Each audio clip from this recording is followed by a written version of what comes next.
Mootiin konkolaataa kun magaalaa muummee Emireetota Arabaa Gamtoomanii Abu Dhaabii irraa kallattii kibbaatiin kiiloomeetira 45 akkuma deemneen piraamidii ajaa'ibaa kana ni arganna.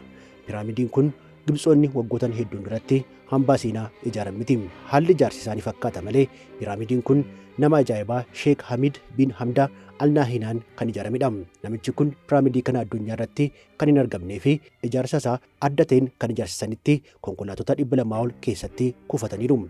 Obboleessa dursaa gamtaa Emireetota Arabaa kan ta'an Mohammed bin Zayed bin Sheek Hamdaan Al Nahyan akkasumas hooggantoota biyyattii keessaa tokko kan ta'an Sheek Hamdaan addunyaa keenya kanarratti konkolaatota hedduu dhuunfachuun eenyuyyuu isaan biran gahu.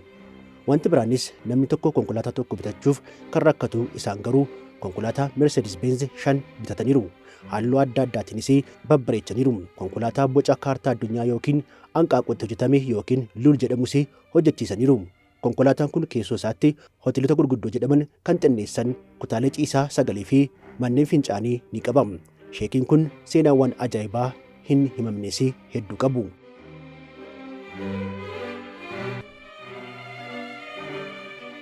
Nagaa fi kabaja akkasumas fayyaa kan isiniif hawwinu kabajamtoota maatii chaanaalii ajaa'ibaa keenya. Har'aaf nama ijoo dubbii addunyaa keenyaa kan ta'an Sheek Hamid bin Hamdaan Al Nahyan ilaalchisuun seenaawwan ajaa'ibaa fi kuufama addaa konkolaataa isaanii isin daawwachiifna. Hanga xumuraatti nu waliin tura.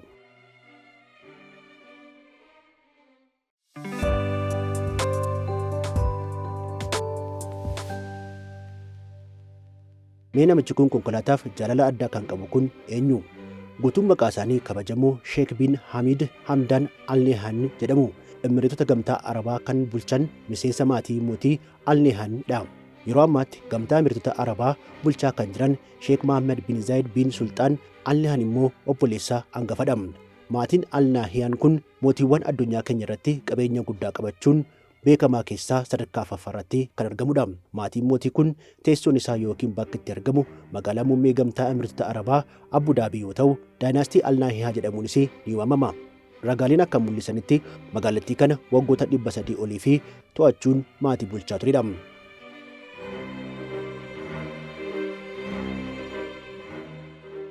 Maddi qabeenyaa hammaaramee hin dhumne maatii kanaas boba'aa biyyattiidha.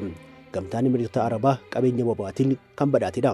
Kanaafuu sadarkaa amma irra geesseefis bara faranjoota 1968tti erga qabeenya kana argatteen booda gurgurtaa kana irraa argataniin biyyattiis ta'ee maatiin kun abbaa qabeenyaa ta'aniiru. Waggootaan kunneen keessatti biyyattiin kun gurgurtaa boba'aa irraa qofa doolaara biiliyoona 300 ol kaasnaatti galfatteetti. Kunneen keessaa immoo maatiiwwan mootii kunneen hagam gara kiisa isaaniitti akka gashatan wanti beekamu jiraachuu baatus shakkii tokko malee garuu walakkaan kan isaaniiti. Hundeessaan gamtaa Emireetota Arabaa ijoolleen Sheek Zayed jechuunis abbaa seenessaa keenyaa irraa kan ta'an Sheek Mohammedii fi obboleewwan isaanii qabeenya hammaaramee hin dhumne kana horataniiru.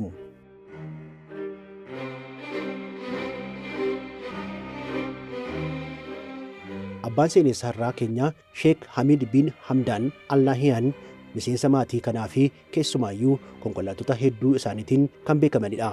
Yeroo ammaatti umuriin isaanii waggaa 76 kan ga'e abbaan qabeenyaa biiliyoneeraa kun akkuma obboleewwan biroo isaanii qabeenya faffaca'ee fi hammaaramee hin dhumne horataniiru. Dhiyeenyatti ragaaleen haaraa ifoomsaman akka mul'isanitti qabeenyi qulqullaa'aa sheekii kanaa doolaara biiliyoona 20 ol ni ta'a jedhameera.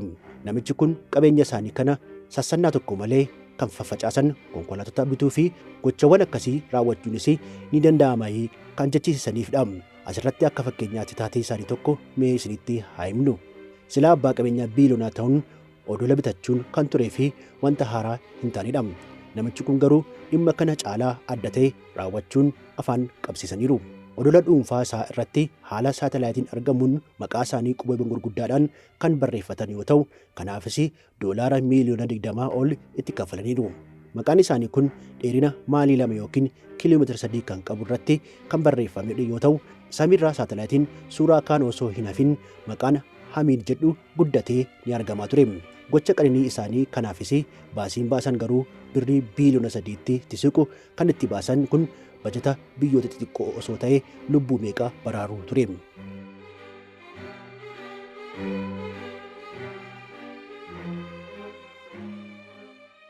Gochawwan ajaa'ibaa Sheek Hamid bin Hamdaan Al Nahyan baay'ee hedduudha.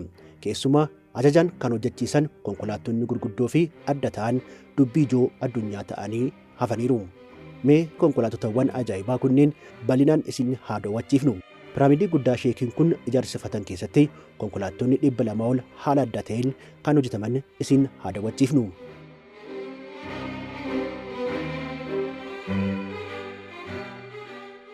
Agarsiisa konkolaataa gamtaa Emireetota Arabaa yookiin United Arab Emirates Auto Museum jedhamee kan waamamu iddoon kuufama konkolaataa Sheek Hamid bin Hamdan Al Nahyan konkolaatota Merceedesii ajaa'ibaa qabatee jira.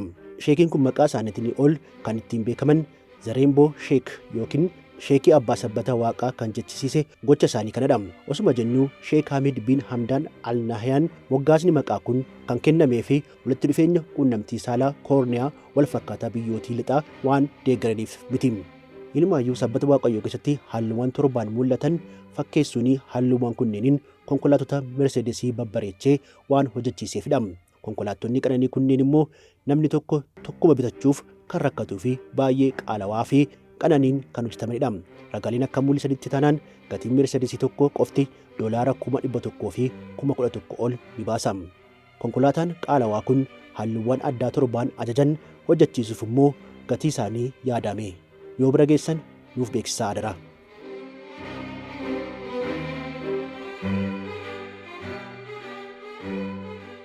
Konkolaattonni sheekii kanaa baay'ee qaalawaa fi qananii ta'uu qofa miti adda kan taasisan.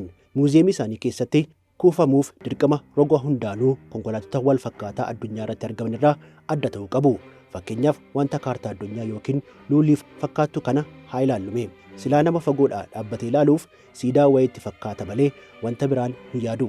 Haa ta'u malee konkolaataan kun kutaalee ciisichaa 10, kutaalee dhannatti dhiqatan 9 qaba. Kun immoo amantanis dhiistanis hoteela gurguddoo abbaa urjii 5 tuffachiisu. Konkolaataa keessaa inumaayyuu kutaa ciisichaa fi manneen dhannatti itti dhiqatan kan qabu kun konkolaatota Sheek bin Hamdan Al Nahyan keessatti argama malee addunyaa irratti gonkumaa argamuu hin danda'u. Konkolaataan kun akkasumatti calluma jedhee gommaan kan itti hidhameef osoo hin taane dhugumattuu konkolaachuu fi sosocho'uu kan danda'udha jedhamutu amanama.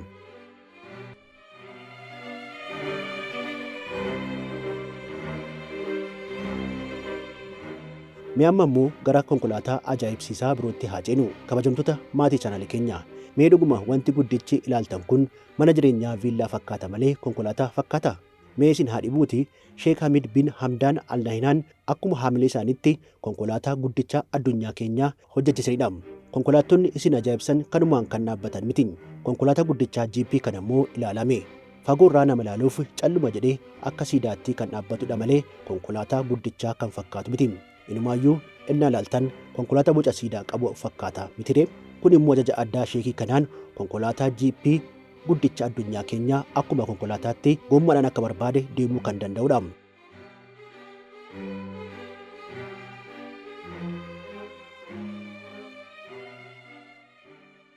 Kabajamtoota maatii chaanaalii keenya, duraan akkuma gurraa isin buufnetti Sheek Hamid bin Hamdan Al Nahyan abbootii qabeenyaa hedduun waan filatamanii fi calluma jedhamanii konkolaataa hin bitatanii. Addunyaa irratti dorgomaa akka hin qabaanne taasisanii filannoo isaanii addaatiin konkolaataawwan hojjechiisan malee. Konkolaattota raajiidha jechisiisan keessatti kan ramadamu kan biraan immoo abbaa gommaa 8 kan ta'e Nissan Patrolidha.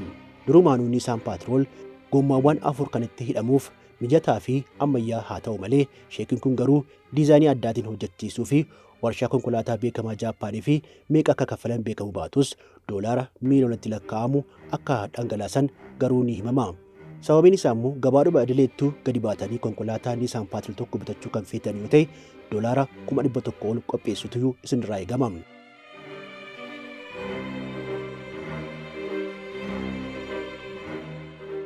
Mee amma immoo konkolaataa isaanii kiiloogiraama 50,000 ulfaatu waayita isin daawwachiifnu maaltu isinitti dhaga'ama.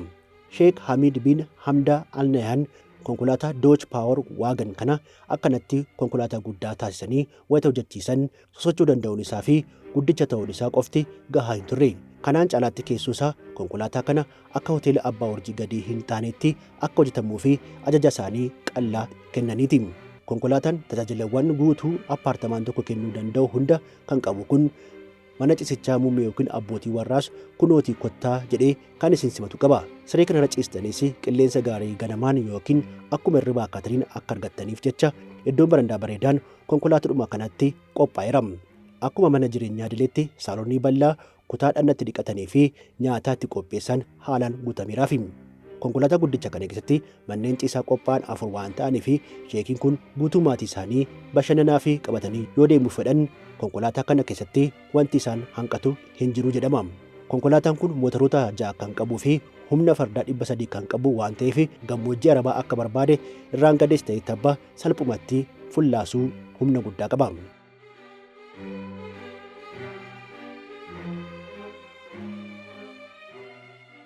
Sheek Hamid bin Hamdan Al Nahyan konkolaattota isaanii adda ta'an kunneeniin akkuma beekamanitti oomishawwan konkolaataa waggoota hedduun duraanis bitachuun dhuunfataniiru. Kana dhugaa ta'uu isaanii kan mirkaneessanis sheekiin kun iddoo dhaabbii konkolaataa isaanii keessatti bara 1955tti kan oomishamte Dodge Royal Lancer ni argamti. Konkolaataan kun biraandiiwwan ishee addunyaa irratti hafan yartuu keessaa tokko yoo taatu bitachuufis doolaara 18,000 itti baasaniiru.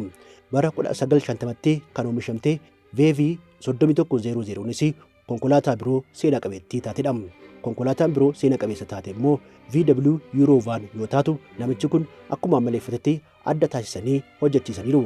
Konkolaataa kanaan suuraawwan yookiin poosteroonni fiilmii bebbeekamoo addunyaa kanaa qulqullina ajaa'ibsiisuun akka itti maxxanfaman kan taasifame yoo ta'u, vaanii kana irratti fiilmota maxxanfanii argaman keessaa The Empire Strikes Back fi The Return of the Jedi ni argamu.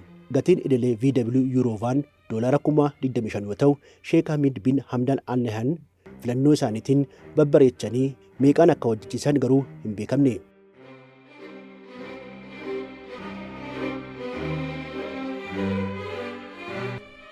Sheek Hamid bin Hamdan Al Nahyan sababa konkolaattota isaanii adda ta'anii hojjetaman kunneeniin irra deddeebiin maqaan isaanii galmee ajaa'ibaa addunyaa irratti galmeessisuu danda'aniiru. Akka fakkeenyaattis abbaa qabeenyaa konkolaataa 4 ta'an 710 dhuunfachuun addunyaa irratti dorgomaa hin qabani jedhamuun maqaan isaanii galmee kana irratti galmaa'eera. Kaartaa addunyaa haalaan kan fakkaatu konkolaataa hojjechiifachuunis dachee kana irratti kan isaan bira ga'u hin jiru.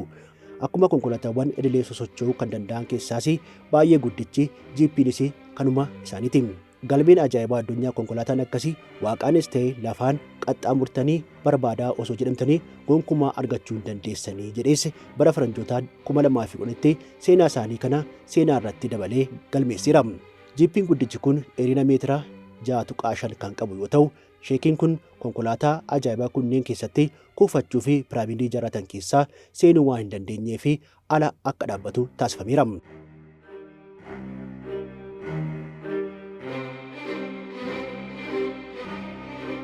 Osuma jennu konkolaataan guddicha addunyaa kanaa kan USA ta'us abbaan qabeenyummaan isaa garuu kan Sheek Hamadidha.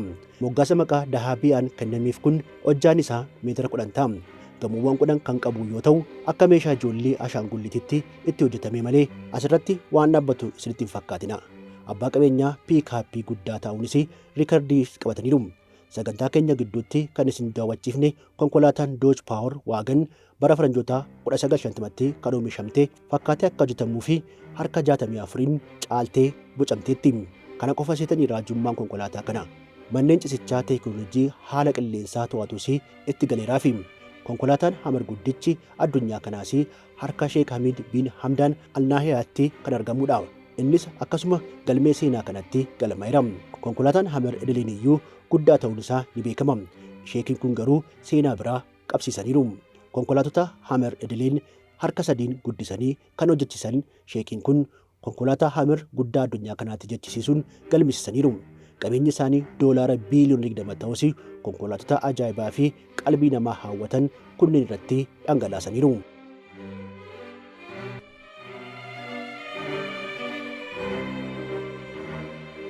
Kabajamtoota maatii chaanaalii ajaa'ibaa keenya seenaawwan ajaa'ibaa mootii konkolaataa ilaalchisuun waan isin biraan geenye kanumaan xumurameera. Hubannoo gaariis akka argattanis abdii qabna. Garuu fuulduraattis hojiiwwan qabannee dhiyaannu akka isin qaqqabanii fi chaanaalii ajaa'ibaa keenya sabiskiraayib gochuun maatii keenya ta'a. Yeroo gaarii.